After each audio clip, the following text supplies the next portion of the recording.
जी दोस्तों, इस वीडियो में हम बात करेंगे कि किस तरीके से हम अपने कंप्यूटर से सर्वर के ऊपर फाइल को ट्रांसफ़र कर सकते हैं। यानी कोई भी फाइल हम किस तरीके से अपलोड कर सकते हैं सर्वर के ऊपर। और ये हमारी पीएचपी की आखिरी वीडियो होगी।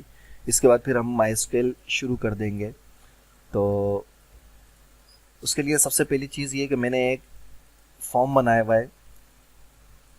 अगर हम कोई भी डेटा फॉर्म सिंपल है जिस तरह होता है HTML में, बस इसमें एक चीज़ का इजाफा है कि यहाँ पे जब हमें कोई डेटा सर्वर पे अपलोड करना हो फाइल की सूरत में, चाहे वो कोई पिक्चर हो, इमेज हो, कोई फाइल हो, कोई भी किसी भी किस्म की फाइल हो, उसको अगर अपलोड करना हो तो उसके लिए हमें सिर्फ फॉर्म के अंदर एक एट्रीब्यूट का इजाफा करना होता है इंक टाइप का, और उसकी वैल्यू जो है वो हमें ये रखनी होती है मल्टीपार्ट स्लैश फॉर्म डेटा। ठीक है, जब तक हम इसको नहीं रखेंगे तो हम कोई भी डेटा जो है वो सर्वर पे ट्रांसफ़र नहीं कर सकते जो कि फ़ाइल की सूरत में हो।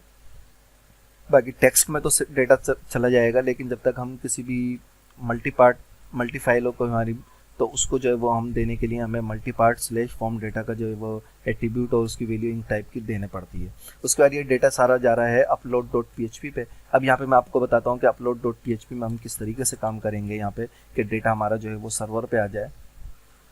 तो आपने तकरीबन तमाम ग्लोबल एरे जो हैं वो पढ़ लिए हैं। इससे पहले आपने session, cookie, get, post, server, ये तमाम हमारे ग्लोबल डेटा हैं। तो इसके अंदर एक हमारे पास डेटा रह गया है जो कि फ़ाइल का डेटा है। आज हम उसकी बात करेंगे और ये हमारी पीएचपी की आखिरी क्लास है। इसके बाद हम फिर माइस्क्वेल के ऊपर बात करेंगे। तो फाइल का जो डेटा है ये सिर्फ डेटा को अपलोड करने के लिए, मालूमात हासिल करने के लिए जो है वो इस्तेमाल किया जाता है। अपलोड होने वाली तमाम फाइल की इन्फॉर्मेशन जो है वो इसके अंदर होती है। जब एक फ़ाइल अपलोड हो जाए तो इसके एरे में हमारे पास कुछ 2-3 चीज़ें होती हैं, ज़्यादा नहीं होती। उसमें यूज़र की फ़ाइल होती है, उसका नाम होता है, उसका साइज़ होता है और उसके टाइप, किस टाइप की वो फ़ाइल है। ये 3-4 चीज़ें हमें मिलती हैं। ठीक है, और तो ये क्या करता है कि सबसे पहले इसको जो है ये 4 चीज़ें होती हैं इसके अंदर। तो और इसका मेथड क्या है इसका, कि जब हम सर्वर पे कोई फाइल अपलोड करते हैं तो PHP इसको एक टेम्पलेट के फोल्डर में महफूज करती है जिसका लोकेशन php.ini की फाइल में सेट होता है, जिसे हमें जानने की ज़रूरत भी नहीं है। और इसको एक रैंडम नाम या कोई भी अपनी तरफ से कोई भी नाम दे देती है फाइल। ठीक है, यानी ये सर्वर ऑटोमेटिकली ये काम कर रहा होता है कि ये जो भी फाइल यूज़र अपलोड करेगा वो इसको जो है वो ऑटोमेटिक एक टेम्पलेट फोल्डर के अंदर रख भी देगा और इसको टेम्परेरी नाम भी दे देगा। फिर हमें इसको चेंज करके अपनी मर्ज़ी से किसी फोल्डर में इसको हमें लेना होगा। तो पहले मैं यहाँ पे आपको दिखाऊं कि देखिए मैंने ये बना दिया है कि यहाँ पे ब्राउज़ करेंगे। जैसे हम यहाँ पे ब्राउज़ करेंगे तो ये फ़ाइल हमारे पास यहाँ आ जाएगी। इस फाइल को मैंने लिया, बोले टेस्टिंग डॉट पी अपलोड करें, तो ये हमें अपलोड डॉट पी पर चला गया। लेकिन यहाँ पे हमारे पास अभी कोई डेटा हमने लिया हुआ नहीं है, तो ये इस वजह से यहाँ आ नहीं रही। अब हम इसके ऊपर कुछ वर्किंग करते हैं। तो सबसे पहले यहाँ पे मैंने डॉलर फाइल नेम के नाम से एक वेरिएबल बनाया, उसको असाइन किया डॉलर फाइल्स का सुपर ग्लोबल एरे। उसके अंदर फिर एक एरे है यूज़र फाइल का एरे, और इस यूज़र फाइल के एरे के अंदर नाम का एरे जो है वो मैंने इसके अंदर लिया है कि इसका नाम जो है वो फाइल नेम हो जाएगा। ठीक है, इसी तरीके से बाकी मैं जो 3 इसके और नाम एरे हैं वो बना लेता हूँ।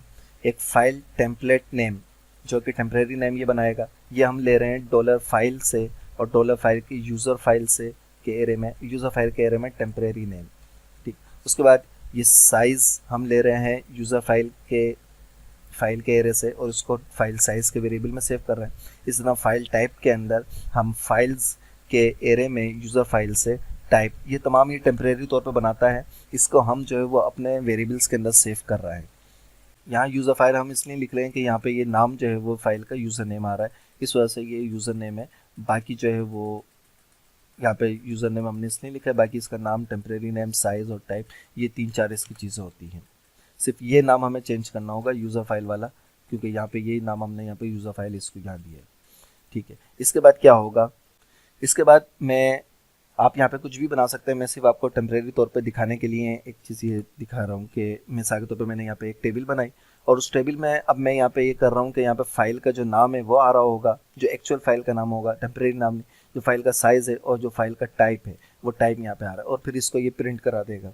तो इसको अब हम ज़रा अपलोड डॉट पी में मैंने इसको डाला है, यानी ये क्या कर रहा है, इंडेक्स के अंदर से ये फाइल को लेगा और अपलोड के ऊपर डालेगा, तो अपलोड क्या करेगा, उसका नाम, साइज़ और टाइप मुझे बता देगा कि इसका क्या नाम है, क्या साइज़ है और क्या टाइप है इसका। ठीक है, तो अब ये देखिए आप, मैं यहाँ पे इसको रिफ़्रेश करता हूँ, रिफ़्रेश करके इसको मैं testing.php को मैंने अपलोड किया, ये अपलोड हो गई। इसको यहाँ पे अपलोड का जैसे बटन दबाया तो इसने मुझे ये एक टेबल का बॉर्डर बना के दे दिया। इसका testing.php इसका नाम है, 340 इसकी जो है वो साइज़ है, और यहाँ पे इसने बता दिया कि ये इस टाइप की फाइल है, जो इसका टाइप है वो टाइप इसने यहाँ पे बता दिया मुझे। ठीक है, तो आई होप कि ये आपको, ये भी वीडियो आपके लिए यूज़फुल होगी, और ये आखिरी वीडियो थी। इसके अंदर हम एक काम ये कर सकते हैं कि किस तरीके से हम इस फाइल को जो है वो अपने फ़ोल्डर में चेंज कर सकते हैं, अपने किसी फ़ोल्डर के अंदर ट्रांसफ़र कर सकते हैं। उसके लिए हमें एक मेथड इस्तेमाल यहाँ पे करना पड़ता है, मूव अपलोडेड फाइल का। उस फ़ोल्डर को हम उस मेथड को इस्तेमाल करेंगे तो ये फ़ाइल फिर हमारे अपने जो भी हम फ़ोल्डर इसमें बनाएंगे उस फ़ोल्डर में हमारे पास आ जाएगी।